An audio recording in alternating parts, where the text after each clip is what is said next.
Hello and welcome to the Hairdresser Strong Show. We talk with hairstylists from all different backgrounds, hearing their experiences and perspectives about career-defining topics important to rising and transforming hairdressers. I'm your host, Robert Hughes, and this is my guest, Carla Pressley. Hello, Carla. Hey, how are you, Robert? I'm great. How are you? Good. Good. Why don't you introduce yourself to our viewers?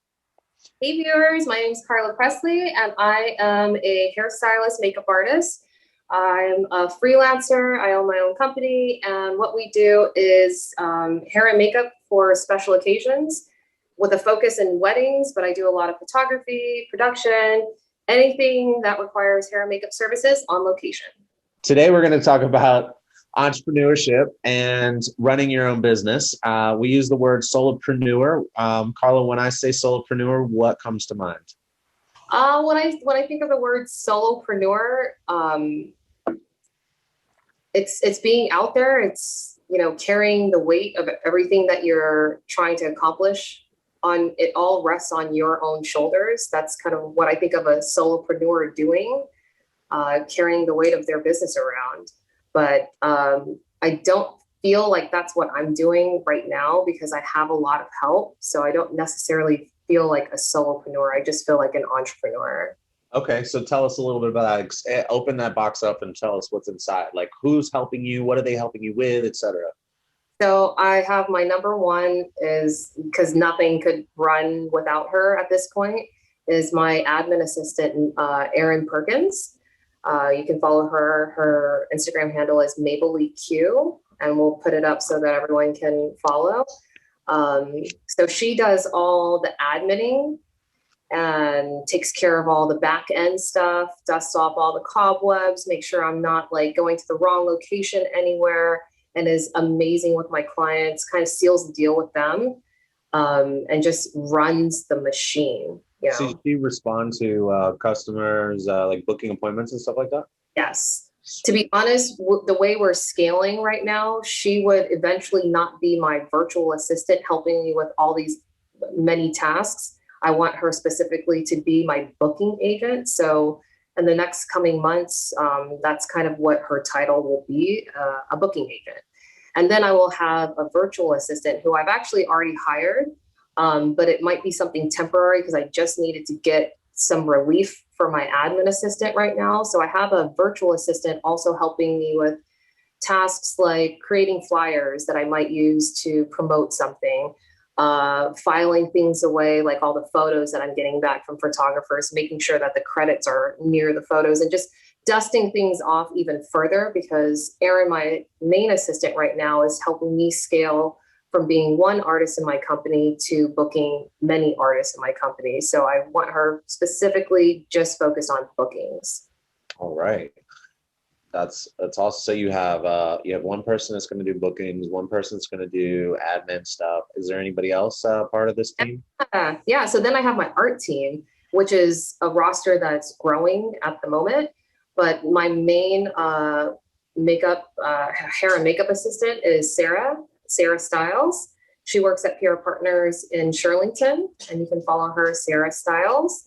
And she is my main art assistant. So when I have a job, which I normally do, that's too big for me and the time that we have allowed, she is who I bring, and she knows how I like things. She's basically the best extension of myself on location, to the point now where I feel very confident in just sending her to jobs that I can't do at all. She can be her own lead now. Nice. Cool. Yeah. Yeah. Awesome. What do you love what do you love and what do you not love about your business, being running a mobile business? And I'm not going to use the word solopreneur because I would say that you're 100% right. You got a full-on operation. So tell us a little bit about what you like and what you dislike about it. What I like that every appointment is a little different from the last one. That's the fun part. Getting to play with different textures of hair, different skin tones. Even still, I still find new things because everyone is different. And my skill level changes with the different textures that I'm finding too. So then I'm doing things different. So every single appointment is totally different. I almost have to like cleanse my palate from one person before I go to the next, because what was natural for her isn't natural for this girl. So that kind of keeps things interesting for me. Things that I don't like about running this business is I didn't realize the amount of admin work I was going to do. That was not what I signed up for at all. Like, I don't like being at a computer, even though it's just a very necessary part of the job. So I would like to cut more and more time away from adminning and just have really strong admin help and do more creative work, like thinking about my next photo shoot, planning, the next video that I'll create, or figuring out how I'm going to take my business from here to there, having time to do that. Cool. Awesome. The admin side is something that I think I really like these interviews, because I don't think people really appreciate, even seasoned stylists that decide to leave a salon and go out on their own. I don't think hairdressers, if you're watching this show, you are not like this.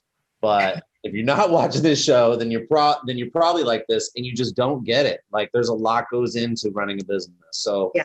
I think it's really important to make sure to point that out. And then after we jam it into everybody's head that that's a lot of work, then it's like, oh, by the way, we're here to help. So I think that's awesome. Thank you for mentioning that. Do you ever wish you had a home-based salon or suite? Forget about the cost or anything, just curious. Do you ever think about having any sort of home base? Yeah. Oh my God, yes. It would be a penthouse in New York City, and I would just be there at a whim to do like the most fabulous fashion shows and, work. So yes, I would love to have a pad of my own that I just kind of come in and people are already like getting ready, and turn it into like, the backdrop for amazing photo shoots and all of that. Oh my God. Yeah. I would have like floor to wall windows and so much natural light. It would be amazing. Yeah. But where I'm at right now, that's not where I feel like my investment would be best for me to get to where I'm at, to where I need to be. So for now, that's not what I'm focused on. And I'm perfectly happy actually being a mobile service. So I've done it for 4 years. It keeps me in shape, to be totally honest with you, because I do throw things out. I have, worked with trainers and been like, and have been told that that's not how I should be picking up my heavy luggage and, things like that. So it makes me stay physically fit, and it kind of keeps me in check a little bit. But eventually there will come a time where I feel like, if I was like in my 50s and 60s, I don't want to quit doing this job. I just probably wouldn't want to be the tortoise that I am right now, where I go to all the locations carrying everything. Or maybe I would have an assistant do that. I don't know. But eventually, yeah. Eventually it would be nice to have a studio. For now, I'm good though. Okay, cool. Tell us a little bit about like your day to day. Like, what is a day in the life of Carla Pressley like? All right. Well, I say we because there's me, myself, and we're all in here together. I say we wake up very early because we usually pass out very early, especially during COVID. It's not like I'm doing anything at night, but like preparing my stuff for the next workday. So we get up early. I'm just an early riser naturally. Try to get some movement somehow, some way, go for a walk or, start foam rolling my body, figuring out what's tight and just kind of moving around a bit. And then just getting ready for work. I mean, go to work, check in. If it's one of my admin days, check in with my admin. We'll have our one-to-one conversation that we need to have just to touch base every week, because we don't do it every day. We have enough organized that when we have our 1 hour call every week, we just knock so much out. And then we just keep in touch virtually throughout the week in case there are little fires to put out.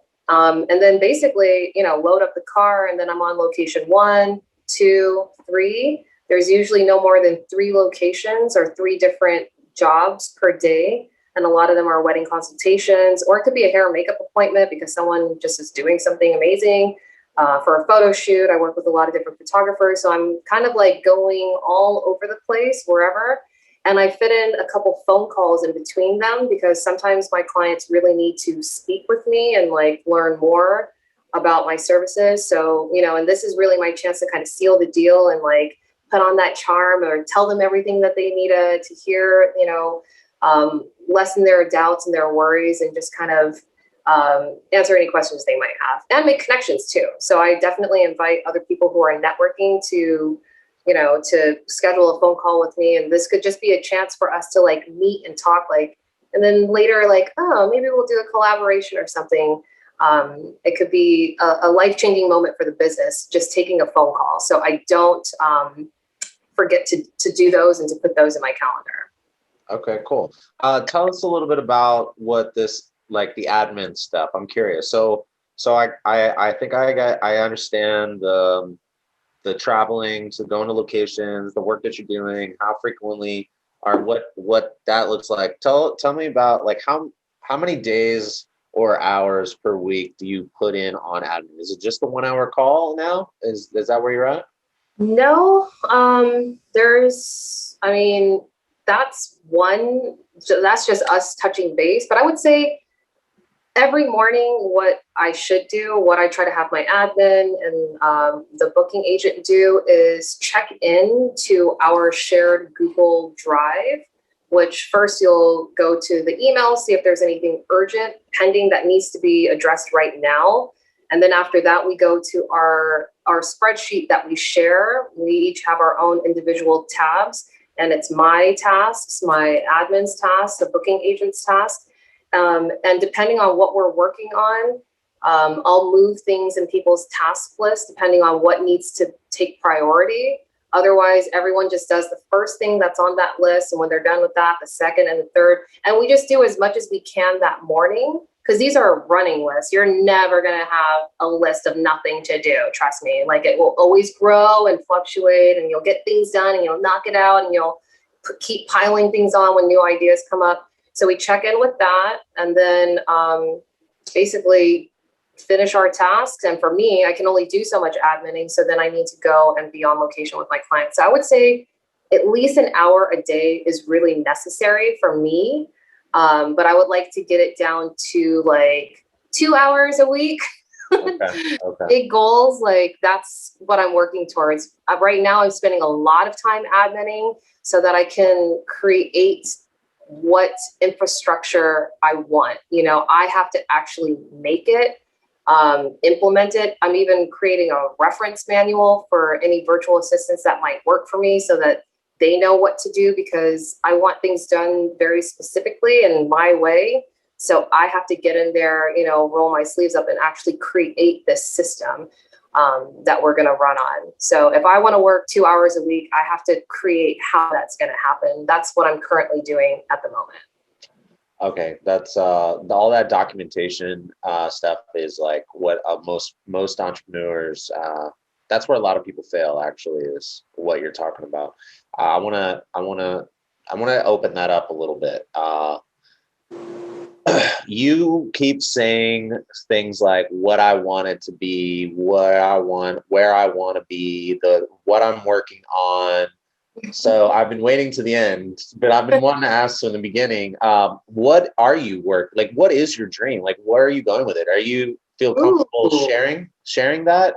Yeah, I'd love to share it. Let me tell you, whenever I want something, I share it, because you never know who's listening, man. You never know. And they might want it so much for you that like it's just louder out there in the universe, you know? So I'm trying to catch a lot of attention with my dreams and whatnot. So yes, what I'm dreaming is for every winter to be on location, somewhere where I would really enjoy, like kind of backpacking through, doing weddings, you know, just for those couple of months. So I might leave my apartment for a couple of months, maybe Airbnb it, I don't know, and be gone January, February, March, or maybe December, January, February, like 3 months.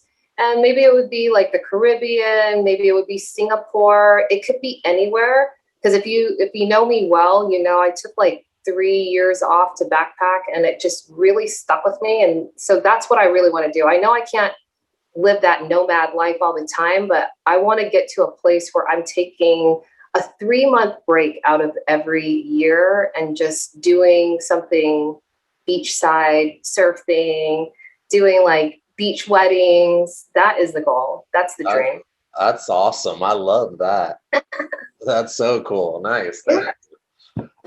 Okay, cool. So do you have any, for helping you run your business and keeping your shit together, do you recommend any books or classes or programs? You know, so many have been recommended to me and I have jotted all their names down. I can create a list based off of what has been recommended to me. Have I gone out and purchased those books? Yes. Even the one about love, you know, in my past relationship was like kind of crumbling. It was like, which kind of love language are you? Yeah. Like nothing, like I'm not a reader, you know, I'm just not like, I feel like I can do better with my time personally if I just get my hands in there. There are a lot of ways to scale your success, but when it comes to this industry, what we're doing right now, if there is anywhere that you feel like you need to work on artistically, I think just make sure to take the time to do that. So if you haven't busted out a mannequin in like a decade and you're a hairdresser, like ask yourself what are you not doing? You know, what are you not creating? Because we can't always create things on our clients. Sometimes we need to create privately in our own time where we don't have to like interact with anyone and where it's just like our favorite song in the background, whatever it is.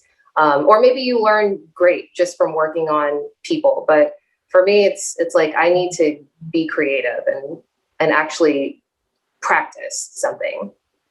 Do you have like a mentor or something like that? I don't, but you know what? I have worked with a lot of people who are business owners because the photographers that I work with target, you know, business people who need professional headshots. I've had so many different people in my chair at any given time, like with so many different backgrounds. And, you know, I mentioned how I started that business networking in the very, very beginning of my career.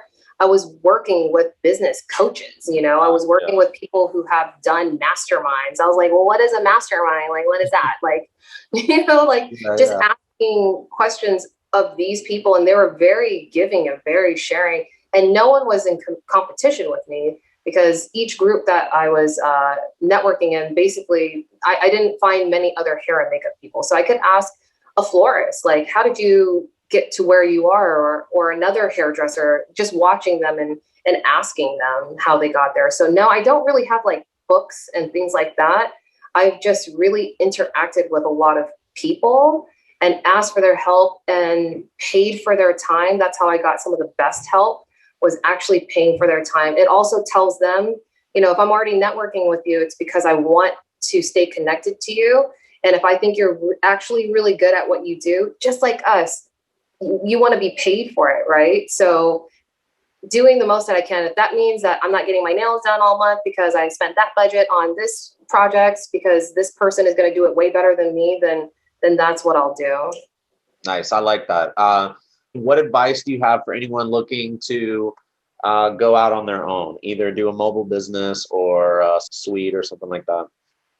I was really impressed with like finding people in networking groups who hadn't made the leap yet. They were like doing their research, their due diligence. They were like figuring out how they were going to do it before they actually did it. I was just like, oh, here we go. You know, like this is going to be nothing. And then it was like extremely stressful. And I was like, you know, I was getting busy, but I was like getting piled on and then like, you know, scraping for more air and just like always just back and forth and back and forth. And like, depending on how much time you have in your life, what responsibilities you have, if you have children, like I couldn't even imagine having done what I did if I had, you know, children or, you know, someone else to care for, because all I could care for at that point was myself. You know, I even had a relationship that failed because I was spending so much time on this. So when I first started, I was really impressed finding people in the same business and networking groups or same talks that I would go to. I used to go to conventions like Wedding Wire and The Knot used to have conventions, and you would spend 3 days just hearing speakers and just being, a sponge, just taking in all this information from the industry's top. Look for those type of events and go to them and take notes and take lots of pictures and all of that. So yeah, that's Cool. That's one piece of advice I would give is do some research before you make any big decisions so that you have some kind of a plan as to how you're going to do all of that. Because everyone I know who didn't do that really regrets that. There would have been a lot of money saved, a lot of time saved, mental wellness saved, yeah. I think, yeah, that's awesome. The pre-planning process is also is one of the largest contributors to failure in business, not having things planned. I also love the fact that you really pointed out, like, you got to dig in the pockets and you got to pay for stuff, like pay for people's time, go to conventions, listen to speakers. There's tons of free webinars too, like right now when there's no events going. So I think that's awesome. Great. Yeah, think about how much time you would have spent in school to learn how to be a business person that maybe many of us didn't do because we spent our time learning how to cut and color and all of that. We got art skills, but we didn't necessarily learn everything about business. So paying for all these talks, all these conventions, all these professionals to help me with things is kind of like what I equate to all that time that would have been spent in college and on tuition. You're going to pay for it somehow, some way, and just do the best that you can, Maybe a lot to learn some of this stuff. I was just like, no, it won't stick in here. I can't. Well, you sound like you're doing a pretty good job. Sound like, the way you talk about your business, you definitely sound like you know what you're doing. So I think a lot of people can listen to your story and get a lot out of it. And so I really thank you for being on the show. Thank you. You're welcome. So I like to wrap up with a laugh. I'm asking everybody to share their most embarrassing moment, either in a salon, school, or with a client, but as it pertains to your work. I mean, to be honest, people ask me this all the time, and I don't have like a terribly embarrassing story. That almost makes me feel too type A, like nothing goes wrong. But trust me, like nothing can go wrong. It's somebody's wedding day. You know what I mean? I'm not like, it's not like just her 4-week haircut. This is like her wedding day, and I'm the first vendor. So there hasn't been much room for error. But I remember really early on in my career, I was at this like top wedding resort, and it's like really well known in the area. It's like top dollar too, My wedding party was getting ready. We started at like 5 a.m. It might have even been something crazy like earlier than that because they needed to be somewhere at like 10. I think they were getting married at the venue. So anyways, I come in, they got that nice suite, that beautiful view. And the girls, like her bridesmaids, were not playing around. They were popping champagne. We had some music going. I believe it was like rap, we were getting crunk in there. Like it was so much fun.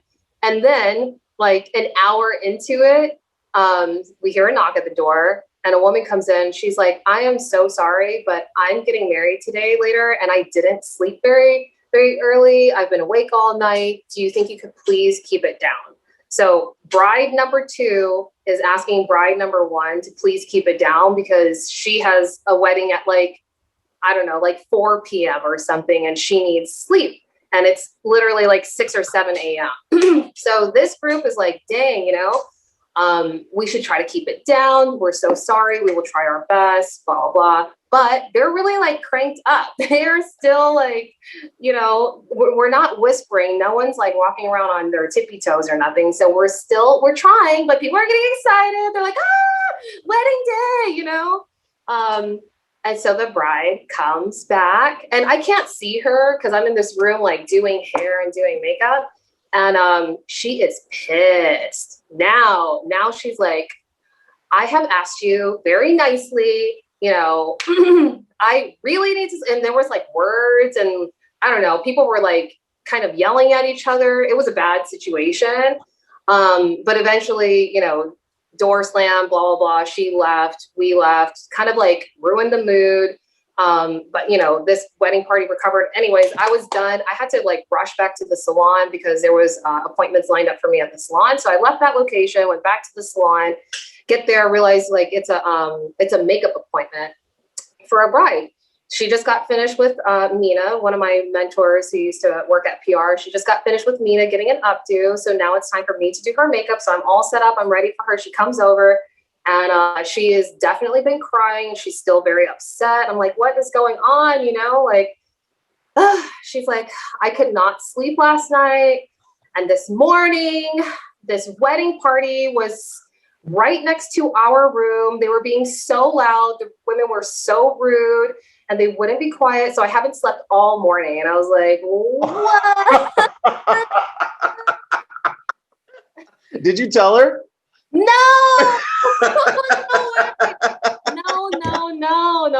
No. I couldn't be like another person on her hit list that day, you know, because I was probably loud in there too, you know. No, she did not know. I just did her makeup, you know, made sure she was on her way on time and never told her. But yeah, I was like, why did they put the two brides in the same, like next door to each other? Never do that. I think why would they do that? Yeah. Sure. That's crazy that she showed up for you. That's crazy. My bride. Yeah. That's the closest like encounter and most craziest story I've had. Because honestly, I have worked with, and thank you for all the people that I've worked with. I have only worked with really amazing people. And I don't know, just always grateful for that. Yeah. Nice. That's awesome. Yeah. Cool. Well, thank you so much again for taking the time and sharing your stories with us. Thank you.